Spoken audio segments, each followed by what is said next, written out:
Content de voir qu'il y a quand même quelques personnes qui font du Go à Tours. Est-ce que c'est bien votre cas d'ailleurs? Est-ce que vous faites tous du Go? Ou vous en avez fait un peu? Bon, il y a la partie gauche, on va découvrir des choses alors. Est-ce que vous avez, pour la partie droite, est-ce que vous avez déjà manipulé les itérateurs? Ouais, très bien. Donc ce que je vais vous présenter aujourd'hui, c'est voilà, une nouveauté du langage Go qui est arrivée l'été dernier. Alors très rapidement, je me présente. Moi, ça fait maintenant 10 ans que je fais du Go professionnellement, dont 5 à OVH, à Rennes. Alors pourquoi on a besoin d'introduire une notion d'itérateur? Parce qu'en fait, ça existait déjà dans les différents outils de la librairie standard. On retrouve des itérateurs sous différentes formes. Et le problème, il est là, c'est qu'il y a différentes formes. Il y a des fonctions next, il y a des fonctions scan, il y a des fonctions do, qui des fois renvoient rien, il faut aller chercher l'élément suivant. Des fois renvoient un élément, des fois renvoient un élément et une erreur. Donc il y a un gros besoin d'uniformisation derrière tout ça. Et l'intérêt, c'est qu'en fait, depuis 2022 et l'introduction des génériques, on va être en mesure de faire quelque chose d'un petit peu commun à toutes ces pratiques. Alors, une fois n'est pas coutume, pour le langage Go, c'est allé assez vite en fait. Les premières discussions ont commencé en 2022, et 2 ans plus tard, on avait déjà un prototype qui était sorti dans la version 1.22 à titre expérimental. Alors, ça peut paraître long, mais 2 ans pour Go, c'est très court en fait. Les génériques, ils ont mis plutôt 10 ans à arriver. Et ça a été généralisé donc et intégré d'office dans le langage en août 2024, l'été dernier. On va attaquer direct avec la démo. Si c'est pas assez gros au fond, vous me direz, je peux zoomer encore un petit cran. Qu'est-ce qu'on veut faire? Ce qu'on veut faire en fait, c'est au travers des itérateurs définir une fonction sur laquelle on va pouvoir faire un range. Donc on va aller au-delà des ranges sur les structures de données classiques comme les slices, les maps ou les channels, et on va pouvoir faire des ranges sur tout ce qu'on veut. Là, l'idée, c'est que j'ai un tableau de chaîne et je vais vouloir le parcourir à l'envers dans un range tout simple et afficher le résultat. Donc on va implémenter notre itérateur. Un itérateur, c'est quoi? On a un type qui est prédéfini, donc ils appellent ça sec pour séquence. C'est une fonction en fait, un itérateur. Donc il n'y a pas d'ajout au langage, c'est juste une fonction qui a un type particulier. Alors ce type il est un peu complexe, mais c'est pas grave parce que le langage serveur est bien fait et il nous aide. Donc c'est une fonction qui va prendre en paramètre une autre fonction qui s'appelle yield. Donc là ça vous fait penser aux mots-clés de plein d'autres langages, Python, C#, etc. Qui vont donc générer une nouvelle valeur. Mais en Go, ce n'est pas un mot-clé, c'est par convention un nom de fonction. Et donc en fait, il n'y a aucun ajout au langage. Là, je vais faire mon traitement. Mon traitement, c'est tout simplement de partir de la fin de ma chaîne. Hop.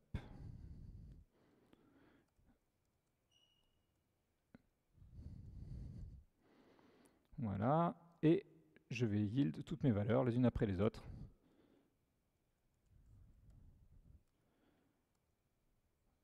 On sauve, on exécute et on vérifie que ça se passe bien. Ça se passe bien. J'ai tous mes mots à l'envers. Donc déjà, première étape de la démo, pas encore trop d'effet démo. Ce qui est intéressant, vous le voyez sur la partie gauche, c'est que je suis dans un range. Et dans un range, il y a des trucs qu'on aime bien faire. Des fois, on aime bien couper l'exécution, interrompre l'exécution pendant l'itération. Donc par exemple, on va dire, si jamais j'arrive à tech, je m'arrête. Alors qu'est-ce qui se passe dans ce cas-là?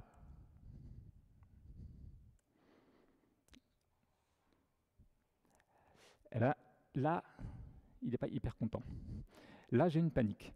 J'ai une panique parce qu'en fait, il me dit que ma fonction d'itérateur a continué son exécution alors que j'avais demandé à sortir de la boucle.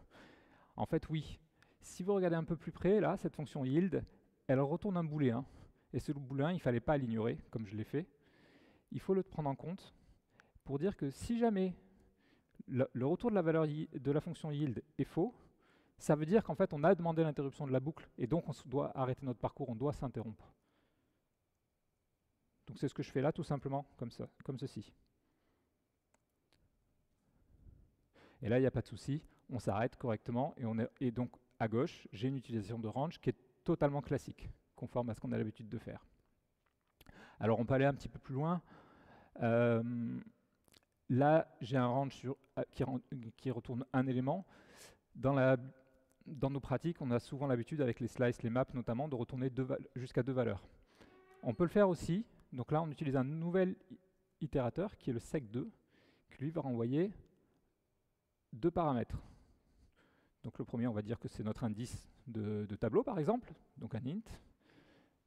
Hop, et on va le yield tout simplement comme ceci.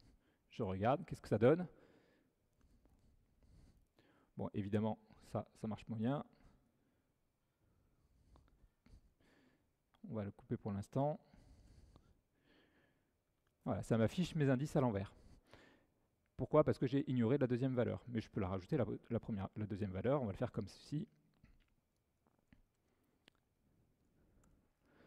Et là, on retrouve un fonctionnement, encore une fois, totalement classique. Donc ce qui est intéressant avec ces itérateurs, c'est que vous déportez toute la complexité technique de l'itération dans une fonction extérieure, et à l'usage, vous avez quelque chose qui est hyper simple. Alors ça, ça s'appelle dans le langage des push itérators, parce que vous allez pousser des valeurs avec votre yield. Moi, j'aime bien appeler ça des générateurs. On génère des valeurs. Ça, parce que dans d'autres langages aussi, c'est le terme qu'on va utiliser. On peut aussi faire des pull itérators. Donc là, c'est différent. C'est l'appelant qui va aller chercher les valeurs de l'itérateur une à une. En fait, comme dans les exemples que je vous avais montrés, hein, avec les next et compagnie. Donc un pull itérator, c'est pas très compliqué. Je convertis mon itérateur push en pull avec cette fonction iter. Ça me renvoie une fonction qui va permettre d'itérer, de récupérer des nouveaux éléments, et un stop qui va être utilisé pour dire arrête-toi maintenant, ça va être l'équivalent du break en fait. J'ai une boucle infinie, je vais itérer sur mes éléments. Quand il n'y en a plus, je m'arrête, sinon je les affiche. Et puis là, je vais provoquer un break. Donc attention, quand je provoque un break, je dis bien stop à l'itérateur. Donc on va exécuter tout ça. Et je vais retrouver du coup ma première boucle, hein, puisque je ne l'ai pas enlevée, et ma deuxième qui s'arrête au deuxième élément.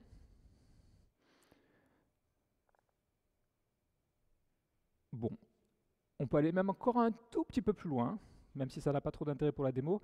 Mais là, dans mon itérateur, en fait, je n'ai pas vraiment utilisé le fait que c'était une string.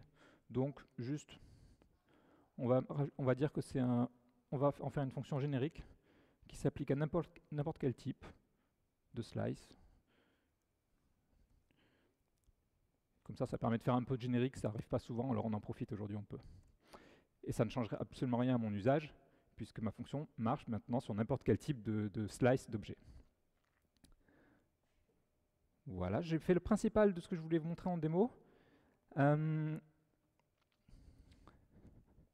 a vu donc les itérateurs push, les itérateurs pull. Donc moi, je vais parler encore une fois plutôt de générateur et d'itérateur. D'abord par habitude, et puis aussi parce que, si vous vous rappelez mon titre, ça fait un meilleur acronyme que push itérator, pull itérator. On a vu les yields, les breaks. Ah, j'ai oublié de vous montrer les tests unitaires, je vais vous les montrer. Ça, c'est un gros usage des pull itérators. Le pull itérator, en fait, vous avez le contrôle de comment vous itérez sur vos objets. Donc le use case typique que vous allez retrouver dans la doc, c'est quand vous allez itérer sur 2 collections en même temps. Vous voulez être sûr de dépiler un élément de chaque en même temps. Un autre intérêt, c'est un truc assez sympa, c'est pour faire du test unitaire. Donc là, j'en ai un, je vais tester ma fonction, et je vais partir de l'attendu. Donc je vais faire un range sur les valeurs attendues, qui vont être mises en dur dans mon test, et je vais faire, plutôt que d'exécuter mon itérateur sous forme de générateur, donc de faire des yields, je vais aller chercher les valeurs une à une. Et ça va me permettre de vérifier que quand j'entends une valeur, j'en ai bien une. Là, c'est est-ce que j'ai bien une valeur? Si j'ai une valeur, est-ce que c'est bien la même? Bon, là, c'est un itérateur à 2 valeurs, donc j'ai en test 2. Et on continue comme ça, on tire les uns après les autres. Et puis, à la fin, quand on a fini de parcourir nos valeurs attendues, on vérifie qu'effectivement, on est bien arrivé au bout de l'itérateur. Et on s'assure que ça marche.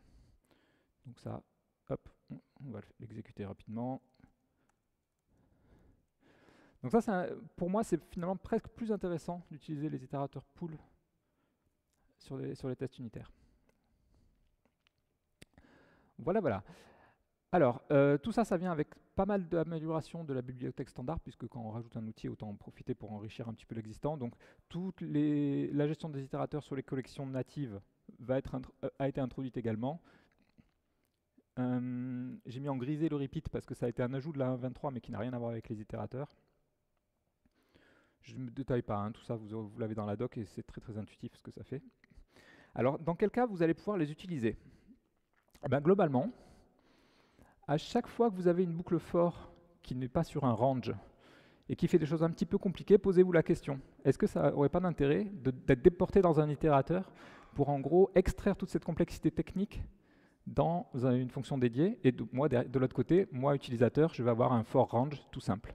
Là, je vous ai mis un exemple qu'on utilise nous au quotidien, qui est l'appel à une API paginée.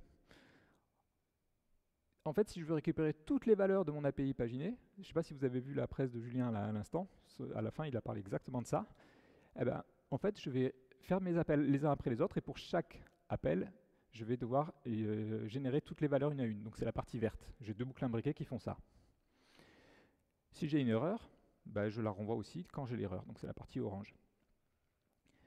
Et en fait, toute cette complexité-là, elle est purement technique. Elle est encapsulée dans une fonction qui est très facile à tester unitairement. J'ai juste à moquer mon API. Et de l'autre côté, niveau usage, c'est super simple. Et vous avez vu le petit trick là, c'est que je passe mon erreur en deuxième paramètre de mon générateur. Ça permet de tester l'erreur à l'intérieur de la boucle directement. Donc ça fait un truc qui est assez élégant, que vous allez retrouver, c'est un pattern que vous allez retrouver assez souvent avec les itérateurs. Un autre cas d'usage un petit peu dans le même genre, qui a été introduit très vite après, c'est pour aller récupérer des données via du SQL. Moi j'aime bien, c'est un petit outil que j'aime bien, donc ça vous permet directement de récupérer les objets dans un range en faisant vos requêtes SQL nativement.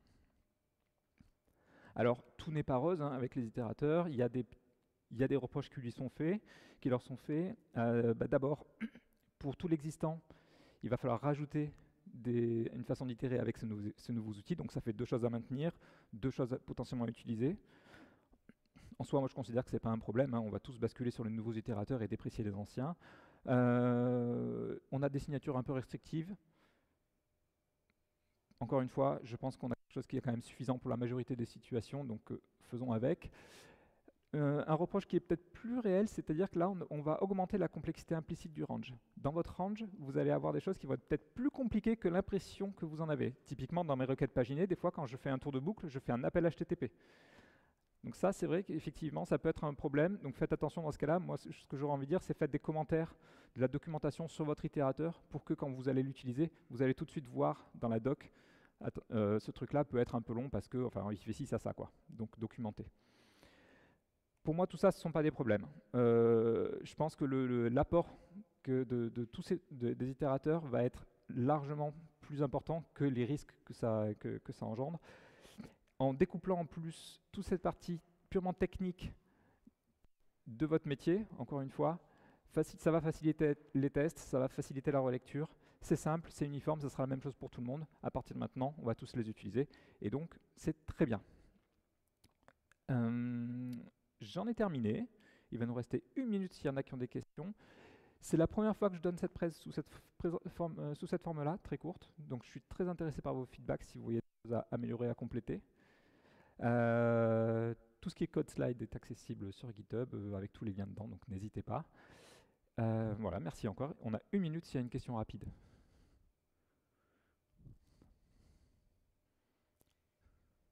Ceux qui n'avaient pas fait de Go, est-ce qu'ils ont suivi un petit peu? Ça demandait un peu des prérequis quand même, mais très bien. Eh bien, écoutez, merci beaucoup. Et puis